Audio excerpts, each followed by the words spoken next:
Matagumpay na ipinagdiwang ng Jesus is Lord Bulacan, Bulacan ang kanilang ika-44 na anibersaryo noong Linggo, April 27. Pinangunahan ni Reverend Domingo Rivera ang paghahatid ng salita ng Diyos na umiikot sa temang God in Action Empowers the Nation.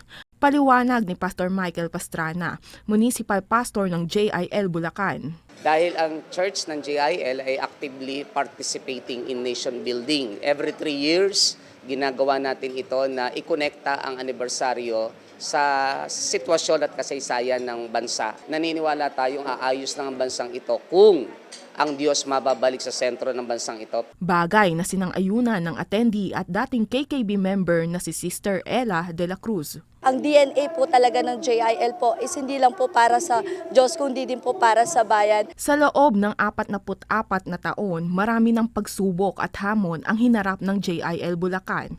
Kasama na riyan ang pag-alis ng ilang miyembro, pagkawatak-watak ng mga leaders at pagkakahati ng simbahan.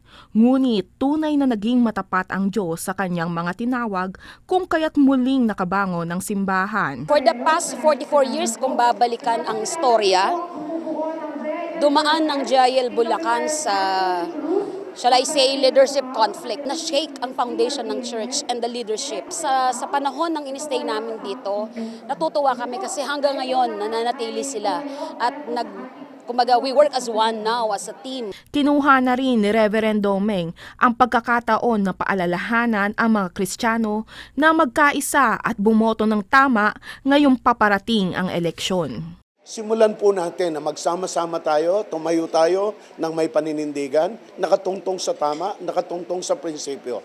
At kung ganito po ang mangyayari, malaki po ang pagkakataon, magtagumpay tayo. Sa pagtatapos ng programa, isang makalangit na awitin ang inihandog ng mga bata. Don Pamulaya, Newslight.